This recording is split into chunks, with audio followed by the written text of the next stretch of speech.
Hello बच्चों। तो चलिए आज हम लोग जो है वेक्टर के एक्सरसाइज 10.1, जी हाँ दोस्तों, एक्सरसाइज 10.1 करने के लिए जा रहे हैं। और कौन सी बुक से? तो सभी को मालूम है कि ये जो आपका है 12th क्लास के हिसाब से है। तो हम लोग NCERT बुक से एक्सरसाइज 10.1 की क्वेश्चन को सॉल्व करेंगे और एक एक करके देखेंगे कि क्वेश्चन को किस प्रकार से सॉल्व किया जाता है। तो सबसे पहला क्वेश्चन जो आप लोगों के पास है वह क्वेश्चन हमारा क्या है, देखिए। तो आपके सामने में क्वेश्चन क्या है, उत्तर से 30 डिग्री पूर्व में 40 किलोमीटर के विस्थापन को आलेख्य निरूपण के द्वारा हमें दिखाना है। तो अब हमें क्या करना है, सबसे पहले उत्तर से 30 डिग्री। तो सबसे पहले आपको ये मालूम होना चाहिए कि जो डायरेक्शन का नोटेशन होता है वह किस प्रकार से होता है। जो डायरेक्शन होता है तो उसमें हम जो प्लॉट करते हैं तो किधर साइड करते हैं। तो सबसे पहली बात है कि आप लोग फिजिक्स में पढ़ चुके होंगे, तो ये आपको मिलता होगा 5-6 क्लास से ही, ये आपको देखने के लिए मिल जाता होगा, ठीक है। और इसमें जो है आपको नाम रखना है। तो हमें मालूम है कि इसे हम क्या कहते हैं, नॉर्थ कहते हैं, इसे हम क्या कहते हैं, साउथ कहते हैं। और उसके बाद जो है आपको इसे हम क्या कहते हैं, वेस्ट कहते हैं। और इसे हम क्या कहते हैं, ईस्ट कहते हैं। नॉर्थ मतलब, साउथ मतलब, वेस्ट मतलब, ईस्ट मतलब कोई बताने की ज़रूरत नहीं है। तो कह रहा है कि उत्तर से 30 डिग्री पूर्व में 40 किलोमीटर के विस्थापन का आलेख्य निरूपण कीजिए। तो सबसे पहले देखिए किधर से, उत्तर से। तो इसमें हम उत्तर किसे कहेंगे? अब लोगों को मालूम है कि उत्तर हम किसे कहते हैं, साउथ को हम दक्षिण कहते हैं, नॉर्थ को उत्तर कहते हैं। यानी कि ये उत्तर है, ये दक्षिण है। उसके बाद हमारा क्या है, ये वेस्ट है और ये ईस्ट है। तो हमें कहाँ से करना है, उत्तर से दिखाना है। तो कह रहा है उत्तर से 30 डिग्री। तो जिधर से कह रहा है, कहाँ से कह रहा है, उत्तर से कह रहा है, तो यहाँ से हम 30 डिग्री का एक एंगल बनाएंगे। और वे किससे सटा होना चाहिए? देखिए गलती से आप ये जो एंगल हम जो ले रहे हैं, ये इसमें यदि ले लेंगे तो इसका मतलब हुआ ईस्ट से 30 डिग्री या 40 डिग्री जो भी है। तो हम क्या करेंगे, जो आपको कह रहा है कि उत्तर से 30 डिग्री पूर्व में, तो ये हमारा क्या हो गया, उत्तर से 30 डिग्री पूर्व में। तो पूर्व किधर है हमारा, पूर्व साइड जो है आपका ये है, ठीक है,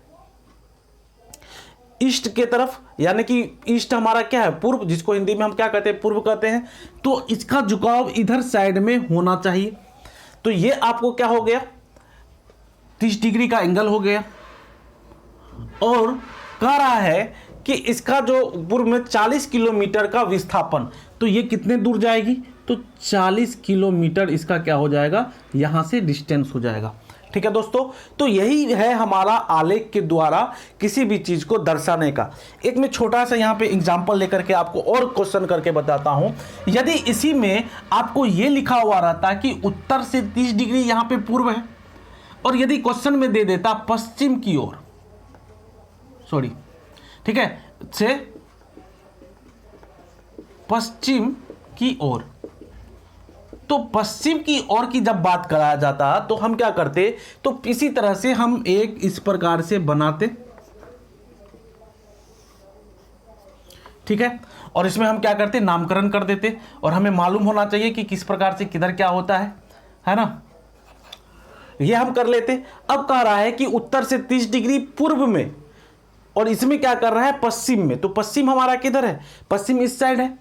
तो उस प्रकार से तो हमारा जो होता, ये ग्राफ इधर बन जाता और ये 30 डिग्री होता। तो ये जो झुकाव है ये इधर की ओर होता, एंगल हमारा ये बन जाता, और यहाँ पे 40 किलोमीटर हो जाता। तो आपको समझ में आ गया होगा कि किस प्रकार से हम ग्राफ में जो है दिशा को दिखाते हैं। दिशा दिखाने का, यानी कि आपको वेक्टर दिखाने का सबसे आसान तरीका है उत्तर से। कहाँ से, तो उत्तर से, तो सीधे उत्तर पॉइंट को पकड़ लो। उसके बाद क्या कर रहा है, उत्तर से पूर्व में, तो उत्तर से पूर्व किधर है, इधर है। तो उत्तर से पूर्व में यानी कि इस दोनों के बीच में एक लाइन खींच दो। और कितना डिग्री का एंगल, 30 डिग्री का। यहां पे जितना भी डिग्री का एंगल बोला जाएगा आपको क्या करना है, उस जहां से यानी कि उत्तर से यदि है तो उत्तर से और इस लाइन के बीच में आप क्या कर लो, उस एंगल को लिख दो। तो आपका यही है आलेख पे किसी भी चीज को डिनोट करना, जो कि आप पहले भी पढ़ के आए होंगे। हमें उम्मीद है कि आपको ये चीज पूरा का पूरा समझ में आ गया होगा। अब हम क्वेश्चन नंबर 2 की ओर चलते हैं और क्वेश्चन नंबर 2 में डिस्कशन करते हैं और समझते हैं कि क्वेश्चन नंबर 2 हमारा क्या है। तो अब दूसरा नंबर का क्वेश्चन आप लोगों के सामने आ चुका है और एक एक करके हम सारे क्वेश्चनों को डिस्कस करेंगे और समझने की कोशिश करेंगे। और मैं एक प्रकार का आपको ट्रिक बताऊंगा और आपको ये याद रखना है। देखिए, ऑब्जेक्टिव का क्वेश्चन आपको इससे आ सकता है आपके एग्जाम में। जैसा कि आप लोगों को मालूम है, ज़्यादातर ऑब्जेक्टिव ही अब जो है एग्जाम में पूछा जाता है, तो आपको ऑब्जेक्टिव भी आपके एग्जाम में आ सकता है। तो देखिए क्या लिखा हुआ है कि निम्नलिखित मापों को अदिश एवं सदिश के रूप में श्रेणीबद्ध करना है। तो ये जितना भी लिखा हुआ है इसे हमें सदिश और अदिश के रूप में क्या करना है, लिखना है। तो सबसे पहले मैंने आपको बताया था कि सदिश क्या होता है और अदिश क्या होता है। तो सदिश क्या होता है, जिसमें परिमाण और क्या होता है, आपको डायरेक्शन या दिशा दोनों होता है, यानी कि जिसमें परिमाण और उसमें दिशा दोनों होता है, तो वे हमारा सदिश होता है। और अदिश क्या होता है, जिसमें सिर्फ परिमाण होता है, उसमें कोई डायरेक्शन नहीं होता है, वे हमारा क्या होता है, अदिश होता है। तो सबसे पहले हम बात करते हैं 10 kg की। तो ये 10 kg हमारा क्या होगा, तो देखिए 10 kg कहने का मतलब केजी यानी कि आपको क्या दिया हुआ है, मास दिया हुआ है, यानी कि कोई चीज का वजन दिया हुआ है। मान करके चलिए आपको कह रहा है कि ये जो कोई मानकर एक बॉल है ये 12 केजी का है, तो ये तो सिर्फ बॉल है, इसका सिर्फ वजन दिया गया है। ये तो नहीं कहा जा रहा है कि इसे ऊपर की ओर उछाला जा रहा है। तो हम क्या कहेंगे कि इसमें हमारा कोई भी डायरेक्शन नहीं है, यानी कि इसमें कोई दिशा नहीं है, सिर्फ इसमें क्या है, परिमाण है। तो इसीलिए इसे हम क्या कहेंगे, इसे हम कहेंगे अदिश। इसे हम क्या कहेंगे, अदिश कहेंगे। अब दूसरे नंबर में चलते हैं। तो दूसरा नंबर क्वेश्चन देखिए क्या कह रहा है कि 2 मीटर उत्तर पश्चिम। तो उत्तर पश्चिम यानी कि कोई चीज है वे 2 मीटर क्या हुआ, उत्तर से पश्चिम की ओर गया। तो ये जो 2 मीटर है ये हमारा क्या हो गया, ये हमारा परिमाण हो गया। इसे हम क्या कहेंगे, 2 मीटर जो दिया हुआ ये तो हमारा परिमाण है। उत्तर पश्चिम यानी कि ये एक दिशा दे दिया कि उत्तर से पश्चिम की ओर कोई चीज 2 मीटर जा रहा है। तो इसमें हमारा आपको परिमाण भी है और हमारा क्या है, दिशा भी है। जब ये दोनों चीज होगा तो भैया हम क्या कहेंगे, मालूम है आप लोगों को, तो हम कहेंगे कि ये सदिश है। तीसरा चलिए, ये आपका है एंगल है 40 डिग्री। एक सिर्फ एंगल दिया हुआ है कि 40 डिग्री का है, ठीक है। तो इसमें जो है दोनों चीज आपको नहीं दिया हुआ है, सिर्फ इसमें एक डायरेक्शन बता दिया गया है कि आपका जो है ये 40 डिग्री का है, ठीक है। तो 40 डिग्री का, तो 40 डिग्री का मतलब 40 डिग्री की ओर झुका हुआ होगा। अब कहाँ पे किस डायरेक्शन में, ये सारा चीज तो नहीं दिया हुआ है। तो ये आपका क्या हो जाएगा, तीसरा वाला जो है ये भी आपका अदिश हो जाएगा, ठीक है। ये भी आपका क्या हो जाएगा, अदिश हो जाएगा। अब देखिए चौथा और 5वां नंबर, 4 और 5 नंबर जो हमारा है, तो 4 और 5 मैंने आपको बताया था, आवेश हमारा क्या होता है, अदिश होता है। और आवेश का मतलब ये आपका कूलम किसका यूनिट है, आवेश का यूनिट है। तो जब आवेश हम कहते हैं कि अदिश है तो ये भी तो हमारा अदिश होगा, तो ये भी हमारा क्या है, अदिश है। इस वाट की बात करते हैं तो ये भी हमारा क्या होगा, अदिश होगा। इसमें सिर्फ क्या दिया हुआ है, परिमाण दिया हुआ है, कोई भी डायरेक्शन इसका नहीं है। अब चलिए इस 6 नंबर की क्वेश्चन में, तो 6 नंबर में क्या कर रहा है कि 20 मीटर पर सेकेंड स्क्वायर। तो पर सेकेंड स्क्वायर यानी कि मैं चल रहा हूं, मीटर करने का मतलब ये आपका क्या दिया हुआ है, मीटर सेकेंड स्क्वायर। तो मीटर मतलब हमारा क्या हो गया, दूरी हो गया, और ये क्या हो गया, समय हो गया। तो दूरी हो गया और समय गुना समय यानी कि समय का स्क्वायर हो गया। तो कोई चीज दूरी बटे समय क्या होता है आप लोगों को मालूम है, यानी कि इसमें आपको दूरी भी दे रहा है और समय भी दे रहा है, यानी कि परिमाण भी दे रहा है और दूरी का मतलब एक डायरेक्शन भी दे रहा है। कि ये किसी डायरेक्शन में, यानी कि दूरी है तो क्या कुछ दूर गया होगा, तो उसमें कुछ ना कुछ तो डायरेक्शन हुआ होगा ना, तो इसमें कुछ ना कुछ तो डायरेक्शन है। तो ये हमारा डायरेक्शन और क्या बता रहा है, परिमाण दोनों को बता रहा है। तो इसीलिए हम क्या कहेंगे कि ये हमारा 20 मीटर पर सेकेंड स्क्वायर हमारा क्या है, ये भी हमारा सदिश है। तो आप देख सकते हैं कि किस प्रकार से मैंने आपको एक एक क्वेश्चन को बताया कि कौन सा हमारा सदिश है, कौन सा हमारा क्या है, अदिश है। अब अगले क्वेश्चन की ओर चलते हैं, तीसरे नंबर के क्वेश्चन की ओर चलते हैं। देखिए, आपको पूरा का पूरा एक एक एक्सरसाइज का आपको वीडियो लेक्चर प्रोवाइड किया जाएगा, वो भी बिल्कुल फ्री। तो आप यदि नए हमारे चैनल पर आए हैं तो सब्सक्राइब जरूर कर दीजिएगा। तो अब आगे देखते हैं। अब चलिए हम चलते हैं इसकी और सदिश व अदिश आपको बताना है, ठीक है ना। तो क्वेश्चन नंबर 3 है और आपको सदिश और अदिश बताना है। मैंने आपको थ्योरी जब पढ़ाया था तो बहुत सारा एग्जाम्पल बताया था कि कौन हमारा सदिश है और कौन सा है, अदिश है। तो सबसे पहला आपका जो है समय कालांश। तो समय कालांश मतलब ये हमारा क्या हो जाएगा, अदिश हो जाएगा ना। इसमें सिर्फ समय है, कोई भी डायरेक्शन नहीं है। समय हमारा क्या होता है, समय हमारा अदिश होता है। अब क्या है हमारा, तो दूरी है। तो दूरी कहने का मतलब ये भी हमारा क्या होगा, अदिश होगा। क्योंकि इसमें सिर्फ दूरी है ना, इसमें तो आपको सिर्फ बता रहा है कि दूरी है, यानी कि सिर्फ आपको बता रहा है कि कुछ दूर है कोई चीज़। उसके बाद तीसरा आपका क्या है, बल है।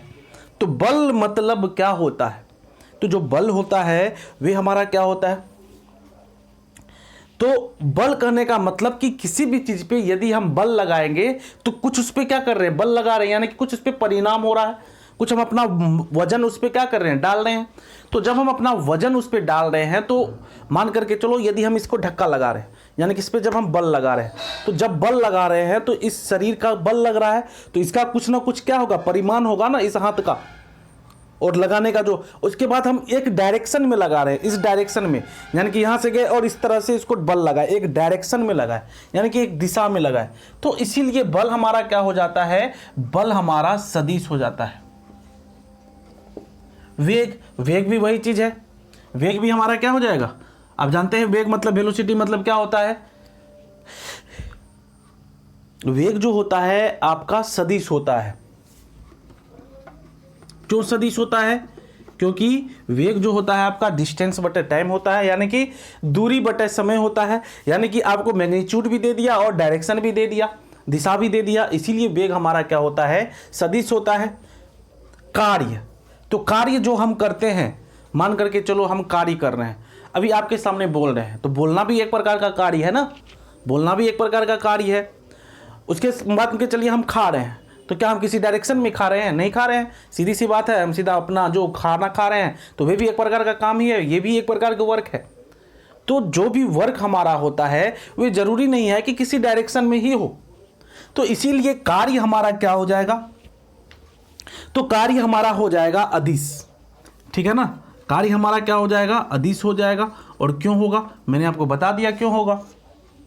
तो एक एक करके मैंने आपको पांचों के बारे में बता दिया कि कौन सा सदिश होगा और कौन सा अदिश होगा। अब क्वेश्चन नंबर 4 की ओर चलते हैं और एक एक बात को समझते हैं। देखिए, हर एक चीज आपको थ्योरी से रिलेट करोगे तो बहुत इजी चैप्टर है, और वेक्टर और 3D 17 नंबर आपको बुझिए फ्री में मिलता है। कुछ फॉर्मूला है वे आपको पढ़ना है, कुछ थ्योरी है वे आपको पढ़ना है, अच्छे से उसको कंसल्ट करके, अच्छे से उसको समझ करके कब क्वेश्चन बना जाना है। बस इसमें क्वेश्चन में वेरिएशन बहुत ज़्यादा नहीं होता है, यही इसकी सबसे बड़ी खासियत होती है कि इसमें कोई वेरिएशन नहीं है। जैसे और सब चैप्टर में मान के बहुत ऐसा चैप्टर होता है जिसमें क्वेश्चन में वेरिएशन बहुत ज़्यादा होता है, तो वेक्टर में कोई वेरिएशन नहीं होता है। तो ये हमारा क्या हो गया, क्वेश्चन नंबर 3 का सोल्यूशन हो गया। अब क्वेश्चन नंबर 4 की ओर चलते हैं। अब जो है आपके सामने में क्वेश्चन है कि आकृति 10.6 एक वर्ग में निम्नलिखित सदिशों को पहचानिए, यानी कि सदिश को पहचानना है। और आपके सामने में क्वेश्चन है कि ये इसमें सह आदिम कौन सा होगा वे लिखना है, समान कौन होगा वे लिखना है, और संरेख परंतु असमान कौन है वे लिखना है। तो आप देख रहे होंगे इसमें कि ये हमारा क्या है, ये टेल है और ये क्या है, हेड है। उसके बाद ये हमारा क्या है, हेड है, और ये इसका टेल है, और ये क्या है, हेड है। और यहाँ पे ये क्या है, हमारा हेड है। तो आपको मैंने बता दिया कि कहाँ कहाँ पे किसका हेड है, यानी कि डी वेक्टर और ए वेक्टर का टेल एक जगह पे है, क्लियर है। उसके बाद बी वेक्टर का टेल और ए वेक्टर का हेड एक जगह पे है। दूसरा, बी वेक्टर का हेड और सी वेक्टर का टेल एक जगह पे है। उसके बाद डी वेक्टर का हेड और सी वेक्टर का हेड कहाँ पे है, एक जगह पे है। अब कह रहा है कि इसमें यह बताइए कि सह आदिम कौन है। तो मैंने आपको बताया था सह आदिम के बारे में कि वैसा वेक्टर यानी कि वैसा सदिश जिसमें आपका क्या हो कि जो टेल होगा उससे निकलने वाली मतलब 2 3 4 कुछ भी जितनी भी आपको वेक्टर होगी वह सह आदिम होगी। तो यहां पे आपको देखना है कि टेल कॉमन होगा, यानी कि जो उसका पिछला भाग है जिसको हम पूंछ कहते हैं वे कॉमन होना चाहिए। तो इस फिगर में आपको कौन सा कॉमन नजर आ रहा है, तो आप देख सकते हैं ये तो हेड पे हेड है, ये टेल पे हेड है, यहां पे हेड पे टेल है। तो इस 3 फिगर में कहीं भी टेल पे टेल नहीं है, लेकिन एक जगह ऐसा है, वह जगह ये है। तो इस जगह में आपका क्या है कि डी वेक्टर का टेल और ए वेक्टर का टेल दोनों एक जगह पे है, और हमें कह रहा है कि सह आदिम कौन है। तो हम कह सकते हैं कि सह आदिम यानी कि जब जितना भी वेक्टर हो उस 3 जो भी वेक्टर हो उसका एक कॉमन क्या होगा, एक कॉमन इंड यानी कि पॉइंट होगा, एक कॉमन जो है उसका शुरुआती पॉइंट होगा, इंड नहीं शुरुआती, यानी कि सबका टेल यानी कि पूंछ क्या होगा, कॉमन होगा, उसे हम क्या कहते हैं, सह आदिम कहते हैं। ये मैंने आपको पिछले क्लास में बताया है। तो इसमें सह आदिम कौन सा हो जाएगा आपको, डी वेक्टर और ए वेक्टर। तो हम लिख देंगे भैया ए वेक्टर और डी वेक्टर, क्लियर है, इसमें तो कोई ज्यादा है नहीं लेंदी। अब कह रहा है कि समान वेक्टर, तो समान वेक्टर हमारा कौन सा होगा, तो समान वेक्टर कहने का मतलब देखो समान वेक्टर कौन सा होगा, ये वेक्टर क्या है, ये वेक्टर आपका इस डायरेक्शन में जा रहा है और सी वेक्टर आपका इस डायरेक्शन में जा रहा है। तो मैग्नीट्यूड तो आपका बराबर है क्योंकि ये स्क्वायर है, 2 मीटर का होगा तो ये भी 2 मीटर का होगा। तो मैग्नीट्यूड तो बराबर है, लेकिन डायरेक्शन क्या है, अपोजिट है। ये वाला आपका इधर जा रहा है और ये वाला क्या है, आपका इधर जा रहा है। तो डायरेक्शन अपोजिट होने के कारण ए वेक्टर और सी वेक्टर समान नहीं हो सकता है, तो इसको हम छांट देते हैं। अब आगे चलते हैं, तो आगे देखिए ये आपका डी वेक्टर है और ये आपका बी वेक्टर है। तो ये जो डी वेक्टर है और ये बी वेक्टर है, दोनों का परिमाण हमारा तो सेम होगा ना, क्योंकि ये स्क्वायर है और स्क्वायर की चारों भुजा क्या होती है, बराबर होती है, हम जानते हैं, यानी कि वर्ग की चारों भुजा बराबर होती है। तो ये भुजा और ये भुजा आपकी बराबर होगी, तो बराबर होगी तो परिमाण तो बराबर हो गया। यदि इस दोनों का डायरेक्शन यानी कि दिशा भी एक ही तरफ हो तो हम कहेंगे कि यह समान है। तो इसका डायरेक्शन आप देखो, दोनों एक ही डायरेक्शन में, इसका भी हेड और इसका भी हेड दोनों क्या है, एक ही डायरेक्शन में है। तो हम कह सकते हैं कि बी वेक्टर और डी वेक्टर यानी कि बी वेक्टर और डी वेक्टर हमारा क्या है, समान है। अब हम संरेख की बात करते हैं, परंतु असमान, यानी कि संरेख हो लेकिन वह क्या हो, असमान हो। तो संरेख हो लेकिन असमान हो, तो इसके लिए हम देखेंगे कि क्या होगा हमारा। तो देखो ये हमारा क्या है, संरेख है, ये हमारा क्या है, संरेख है, सॉरी एक मिनट कह रहा है कि संरेख परंतु असमान। तो मैंने आपको बताया था कि संरेख कहने का मतलब पैरेलल।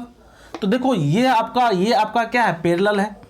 तो ये आपका पैरेलल तो है, यानी कि ए वेक्टर पैरेलल है आपका सी वेक्टर का, तो इसमें कोई डाउट नहीं है। डी वेक्टर पैरेलल है आपका बी वेक्टर का, कोई डाउट नहीं है। लेकिन इसमें कॉमन क्या आ जा रहा है हमारा, तो कॉमन ये आ जा रहा है, यानी कि जो क्वेश्चन है उसके अनुसार कि परंतु असमान है। तो असमान कहने का मतलब उसका डायरेक्शन क्या होगा, उसकी दिशा क्या होगी, अपोजिट होगी।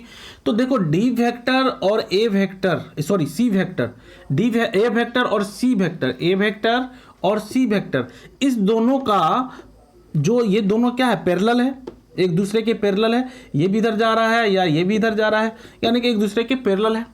सेकेंड बात है कि इस दोनों का डायरेक्शन क्या है, अपोजिट है। तो हम कह सकते हैं कि ये आपका ए वेक्टर और सी वेक्टर क्या होगा, असमान होगा, और समान के साथ ये क्या होगा, संरेख होगा। संरेख तो होगा परंतु ये आपका क्या हो जाएगा, असमान होगा।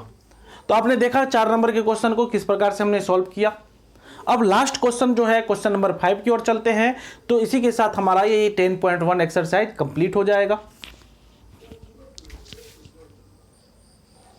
आपके सामने में अब 3 क्वेश्चन है और एक एक करके मैं इसको डिस्क्राइब करूंगा। तो सबसे पहले देखिए 4 क्वेश्चन है इसमें टोटली, लेकिन यहाँ पे अभी 3 है, एक क्वेश्चन में बाद में लिखूंगा। तो क्या कर रहा है कि ए वेक्टर तथा माइनस ए वेक्टर संरेख है। तो संरेख के लिए मैंने आपको क्या बताया था कि कोई भी वेक्टर यदि ये हमारा क्या है, ए वेक्टर है, ठीक है, और ये वेक्टर क्या है हमारा, माइनस ए वेक्टर है, ये ए वेक्टर है और ये माइनस ए वेक्टर है।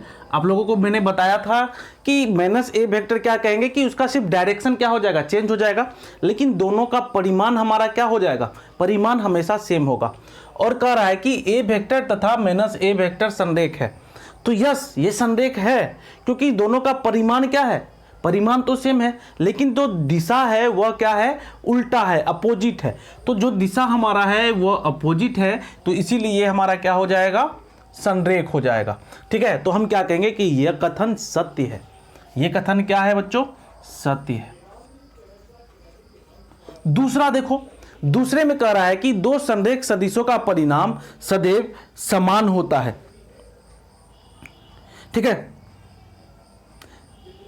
कह रहा है कि दो संरेख सदिशों का परिमाण सदैव क्या होता है आपका। तो देखिए इसमें क्या कर रहा है कि दो संरेख सदिशों का परिमाण सदैव समान होता है। तो हमने क्या बताया कि संरेख किसको कहेंगे कि कोई वेक्टर हमारा है, वे क्या होगा, वे पैरेलल होगा। क्या होना चाहिए, पैरेलल होना चाहिए।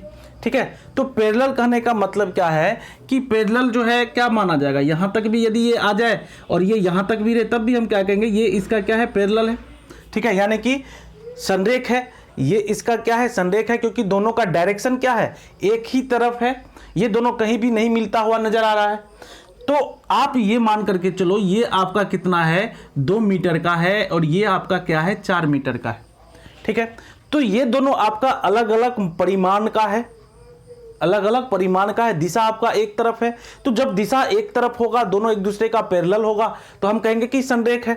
तो क्या कर रहा है कि दो संरेख सदिशों का परिमाण सदैव समान होता है। यहां पे तो ये कंडीशन हमारा नहीं लगा, यहां पे हम 4 मीटर भी ले रहे हैं, यहां 2 मीटर भी ले रहे हैं, तब भी हमारा ये क्या हो रहा है, तब भी ये सदिश हमारा जो है संरेख हो रहा है। तो इसीलिए हम क्या कहेंगे कि यह असत्य है। संरेख के लिए सिर्फ और सिर्फ क्या होना चाहिए कि दोनों जो है पैरेलल होना चाहिए। दोनों क्या है, पैरेलल होना चाहिए, या तो अपोजिट डायरेक्शन में या सेम डायरेक्शन में। मैग्नीट्यूड से उतना कोई खास इसको मतलब नहीं है।